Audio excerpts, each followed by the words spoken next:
Hello दोस्तों, नमस्कार। एक बार फिर से मैं मनोज पटना वाले एक नए सब्जेक्ट पर नया वीडियो लेकर आया हूं, जो कि बजट 2024 में कैपिटल गेन टैक्स और उसके अमेंडमेंट से संबंधित है। तो चलिए शुरू करते हैं। शुरू करने के पहले आप लोगों से अनुरोध है कि जिन्होंने अब तक हमारे चैनल मनोज पटना वाले को सब्सक्राइब नहीं किया है, कृपया कर वो सब्सक्राइब कर दें और लाइक भी करें और साथ में अपना फीडबैक भी दें, ताकि उससे हमें प्रेरणा मिलता रहे। तो दोस्तों, आज चर्चा कर रहे हैं कैपिटल गेन टैक्स पर। ब्रॉडली स्पीकिंग कि कैपिटल गेन क्या होता है। तो जब भी आप कोई capital assets original purchase price से ज्यादा में बेचते हैं, तो वो गेन या प्रॉफिट जो होता है वो कैपिटल गेन कहलाता है। कैपिटल एसेट्स वैसे प्रॉपर्टी को कहते हैं जैसे लैंड है, बिल्डिंग है, कार है, पेटेंट है, ट्रेडमार्क है, मशीनरी है, ज्वेलरी है, शेयर है, स्टॉक है, ईटीसी। यह टेंजिबल और इनटेंजिबल भी हो सकता है। तो साधारण भाषा में कैपिटल गेन उसे कहते हैं जब कैपिटल एसेट्स वैल्यू में इंक्रीज होता है और वह सेल के समय रियलाइज होता है। यह गेन शॉर्ट टर्म भी हो सकता है और लॉन्ग टर्म भी हो सकता है। एक साल के भीतर यदि एसेट्स को सेल किया जाता है खरीदने के, तो उसे शॉर्ट टर्म गेन कहलाता है। और यदि एसेट्स 24 महीने या उससे ज्यादा होल्ड किया हुआ हो और सेल किया जाता है, तो उसे लॉन्ग टर्म कहलाता है।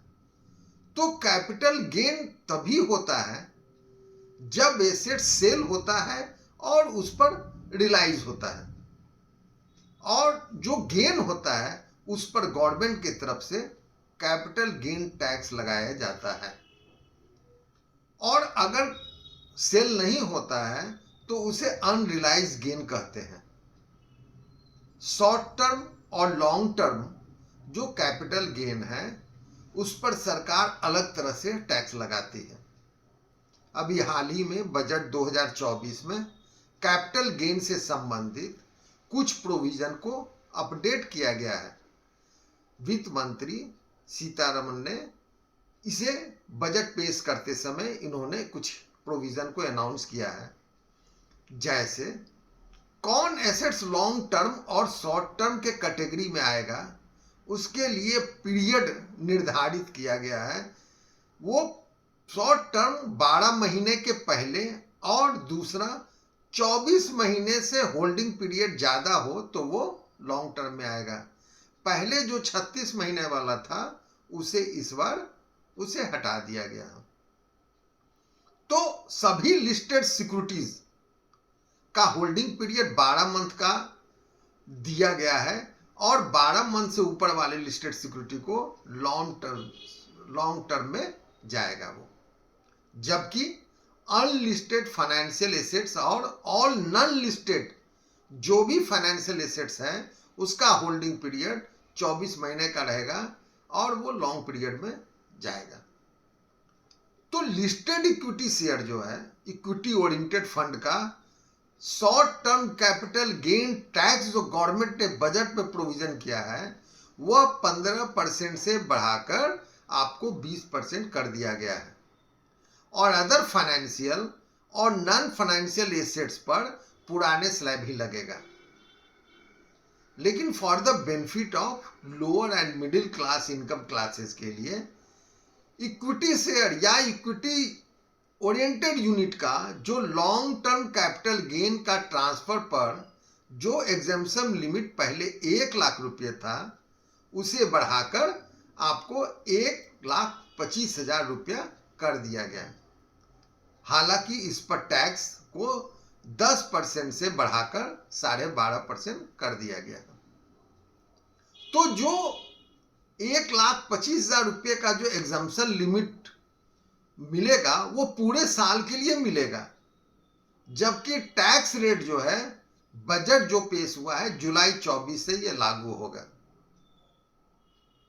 अदर प्रोविजन जो हुआ है उसमें अदर फाइनेंशियल और non financial long term capital gain का टैक्स जो 20% था उसे 12.5% कर दिया गया है जुलाई 23 से, और वो भी बिना इंडेक्सन बेनिफिट के। पहले कॉस्ट ऑफ एक्विजिशन या इंप्रूवमेंट ऑफ एसेट्स इंडेक्स होता था, कॉस्ट ऑफ इन्फ्लेशन इंडेक्स से या इन्फ्लेशन को ओवर द पीरियड एडजस्ट किया जाता था, जितने साल एसेट्स को होल्ड किया जाता था उसके अनुसार। तो इस बजट में यह भी प्रपोज किया गया है कि किसी इंटाइटी अदर देन इंडिविजुअल के या एचयूएफ के द्वारा कैपिटल एसेट्स का ट्रांसफर किसी गिफ्ट या विल या इररिकवेबल ट्रस्ट के रूप में किया जाएगा तो वह ट्रांसफर भी कैपिटल गेन के अंतर्गत आएगा, और उसके अनुसार short term capital gain tax यानी एसटीसीजी या long term capital gain tax यानी एलटीसीजी का निर्धारण उस पर होता है। जब अमाउंट रिसीव होता है सेल का, जो पैसा आता है वो चार्जेबल होता है टैक्स में, और उसमें टैक्स कैलकुलेशन करने के पहले आपको जो भी एक्सपेंडिचर उसमें खर्च हुआ है वो उसमें माइनस होता है। जैसे ट्रांसफर करने के समय स्टाम्प ड्यूटी भी लगता है, कॉस्ट ऑफ एक्विजिशन है, ये सब खर्चे है, या ब्रोकरेज कुछ है, तो वो जो एक्सपेंडिचर है वो कैपिटल गेन में घटाकर ही उस पर टैक्स किया जाता है और लोअर किया जाता है। कैपिटल गेन्स को इसी तरह आपको गवर्नमेंट टैक्स लगाती है, लेकिन आप इससे थोड़ा एग्जम्पशन भी ले सकते हैं, इनकम टैक्स के एग्जम्पशन के बेनिफिट को, क्योंकि प्रॉफिट जो सेल करके एसेट्स जो आपने प्राप्त किया है अमाउंट, उसको अगर री इन्वेस्ट करके दूसरे प्रॉपर्टी को खरीदते हैं तो अब 2 प्रॉपर्टी तक को आपको इसमें छूट मिलता है।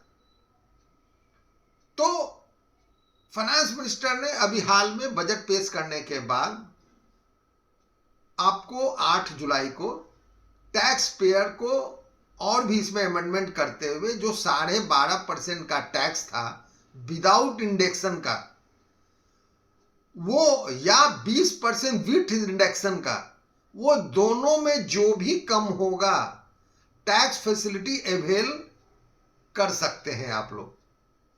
तो ये एक अच्छी चीज उन्होंने अमेंडमेंट की है, लेकिन ये फैसिलिटी सिर्फ आपको इंडिविजुअल एचयूएफ को ही इसमें दिया गया है, कंपनीज को और अदर इंटाइटीज को इसमें नहीं दिया गया है।